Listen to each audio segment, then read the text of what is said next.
i20 వాడుతున్నాం కదా, దానికైతే చిన్న యాక్సిడెంట్ అయిపోయింది. గుద్దడం, కుక్క ఎగిరి అవతల పడడం అన్నీ జరిగిపోయినాయి. ఇలా అన్నది ట్రక్కన్ ఫోటో తీసేంతలో ఉంటుందా, ఇంపాసిబుల్.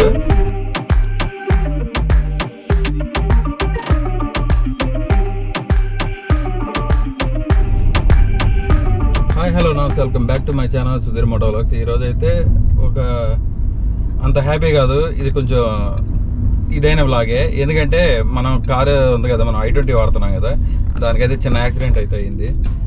అది కూడా వెరైటీగా అయింది అనమాట. ఇది మనం అన్ఎక్స్పెక్టెడ్గా చేసింది కాదు, లేకుంటే వాడు వచ్చి మనం పోయి గుద్దింది కాదు. మనం బైపాస్లో వస్తూ ఉంటే ఏమైందంటే, డివైడర్ ఉంటుంది కదా ఇట్లా సెంటర్ డివైడర్, ఆ డివైడర్కి వచ్చి ఒక కుక్క అనేది డివైడర్ మీద నుంచి ఎగిరి దూకింది. అది భలే హైలైట్ నిజంగా చెప్పాలంటే. అది ఎగిరి దూకడం ఫ్రంట్ రైట్ సైడ్ బంపర్ ఉంటుంది కదా, ఫ్రంట్ సైడ్, అది పటామని సౌండ్ వచ్చి దెబ్బకి బండి అనేది నేను ఆపేసాను. గుద్దడం, కుక్క ఎగిరి అవతల పడడం అన్నీ జరిగిపోయినాయి. పాపం కుక్కకి ఏం కాలేదు, కుక్క అయితే వెళ్ళిపోయింది ప్రశాంతంగా. మనకు మాత్రం ఫ్రంట్ బంపర్ పగిలిపోయింది. మనం ఎప్పుడైనా ఏదైనా ఇన్సిడెంట్ జరిగినప్పుడు ఏమవుతుందంటే, మనం సడన్గా ప్యానిక్ అవుతాం. ప్యానిక్ అయితే ఏమవుతుందంటే, మనం బ్రేక్ అనేది ధనమని బ్రేక్ కొట్టేసి ఆగిపోతాం. అట్నే కుక్కను గుద్దడం, బ్రేక్ కొట్టి ఆగిపోవడం రెండు ఒకేసారి జరిగిపోయినాయి.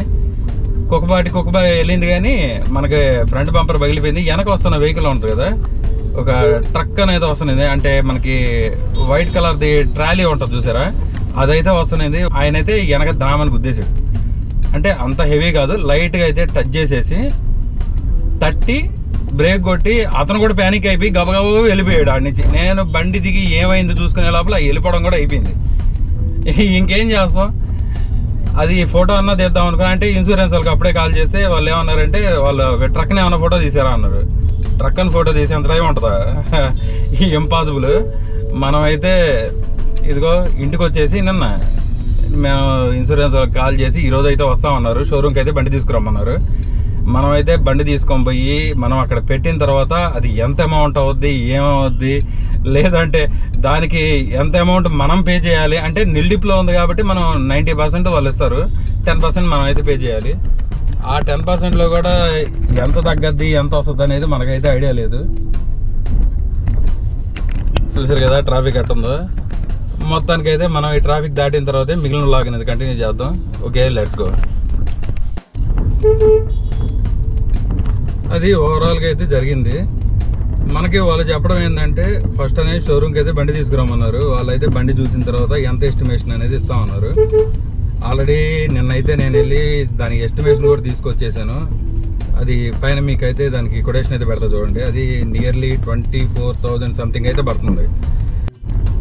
మీకైతే షోరూమ్కి వెళ్ళిన తర్వాత అయితే మొత్తం చూపిస్తాను. అంటే ఎక్కడ డ్యామేజ్ అయింది, ఫ్రంట్ సైడ్ బంపర్ అన్నాను కదా, దాంట్లో ఎక్కడ డ్యామేజ్ అయింది, తర్వాత బ్యాక్ సైడ్ ఎక్కడ, అంటే వాళ్ళు ఆ వెహికల్ గుద్దరం ఏమైందంటే, మనకి బ్యాక్ సైడ్ డిక్కీ ఉంటుంది కదా, డిక్కీకి సొట్టబడింది.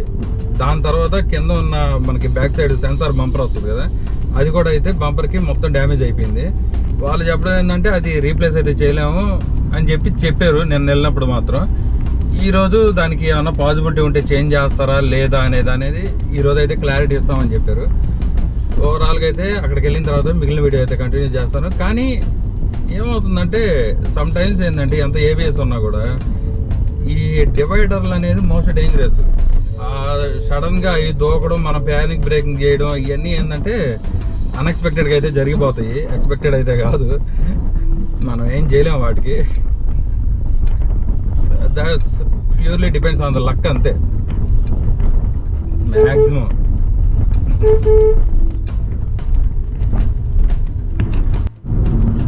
ప్రజెంట్ అయితే మనం షోరూమ్ దరిదాపులో అయితే ఉన్నాము. ఇక్కడ మనకి కనిపిస్తుంది చూడండి, అక్కడ కనిపించేది వచ్చి షోరూమ్. ఇక్కడ సైడ్ చూపిస్తాము, దీని అవతల కనిపిస్తుంది కదా, ఇదైతే షోరూమ్ అనమాట. మనం ఇక్కడికి పోవాలంటే దాదాపు త్రోవగుంట అవతలకి వెళ్ళి అక్కడి నుంచి అయితే రిటర్న్ తిప్పుకొని రావాల్సి వస్తుంది. ఫస్ట్ ఆఫ్ ఆల్ మనం ఇచ్చేసి వస్తే బండి మనకి, అది వాళ్ళు చెప్పడం ఏంటంటే, నేను అక్కడికి ఇచ్చిన తర్వాత మిగిలిన వ్లాగ్ అనేది కంటిన్యూ చేస్తా. ఫస్ట్ షోరూమ్ కాడికి వెళ్ళి అక్కడ మన బండి పరిస్థితి ఎట్లా ఉంది మీకు అనేది ఆ వీడియో కంప్లీట్గా చూపించి మిగిలిన వ్లాగ్ కంటిన్యూ చేద్దాం. Okay, let's go.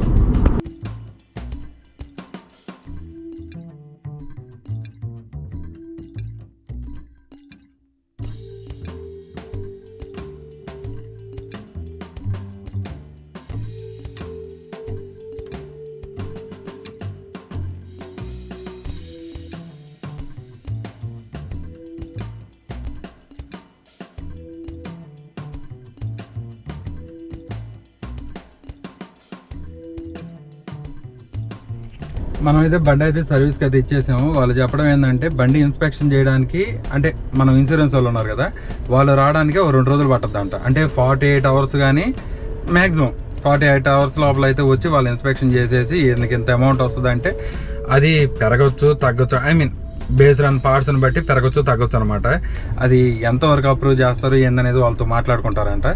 తర్వాత ఈ అయిపోయి వాళ్ళు అప్రూవల్ ఇచ్చేసిన తర్వాత అయితే వీళ్ళైతే వర్క్ స్టార్ట్ చేస్తారు. ఆ వర్క్ స్టార్ట్ చేసి వర్క్ కంప్లీట్ అవ్వడానికి అయితే మనకి నియర్లీ ఒక 3 to 4 days అయితే పడుతుంది కంప్లీట్గా. అంటే వాళ్ళు దానికి పెయింట్ రావడానికి కానీ పార్ట్స్ రావడానికి కానీ ఓవరాల్గా అయితే 4 days అయితే మ్యాక్సిమం పట్టద్దు అని చెప్తున్నారు. మనం కావాల్సిన పేపర్లు అన్నీ అయితే ఇచ్చేసాం అనమాట. అంటే వాళ్ళకి ఇన్సూరెన్స్ కాపీ ఒకటి, మన ఆర్సీ ఒకటి, తర్వాత ఎవరైతే డ్రైవింగ్ చేస్తున్నామో వాళ్ళది ఒకటి ఆర్సీ అయితే ఇవ్వాలి కదా, అవి అయితే మొత్తం అయితే సబ్మిట్ చేసేసాము. వాళ్ళైతే బండి ఇప్పుడు కలెక్ట్ చేసుకుంటామని చెప్పారు. ఓవరాల్గా ఒక 1 week అయితే పట్టొచ్చు. అప్పుడు దాకా అయితే మన దగ్గర వెహికల్ అయితే ఉండదు. వాళ్ళైతే ఇక్కడ పెడితే ఇప్పుడు వచ్చి బ్రో వచ్చి కీ కలెక్ట్ చేసుకుంటామని చెప్పాడు. ఓవరాల్గా విషయం అది. మోర్ దెన్ 1 week తర్వాత అయితే మన వెహికల్ మనీ మన చేతికి అయితే వస్తుంది. అది ఎంత అమౌంట్ అవుద్ది, ఏంది, ఇన్సూరెన్స్ ప్రాసెస్ ఎట్లా జరిగింది, అదంతా అయితే మీకు నేను at the time of car delivery తీసుకున్న రోజు అయితే మీకు కంప్లీట్ అయితే చేస్తాను. ఓకే, ఎవరైనా కొత్తగా మన ఛానల్ చూస్తున్నట్లయితే మన ఛానల్ సబ్స్క్రైబ్ చేయండి, మన వీడియోస్ని లైక్ చేయండి, షేర్ చేయండి. Okay, thanks for watching. Thank you.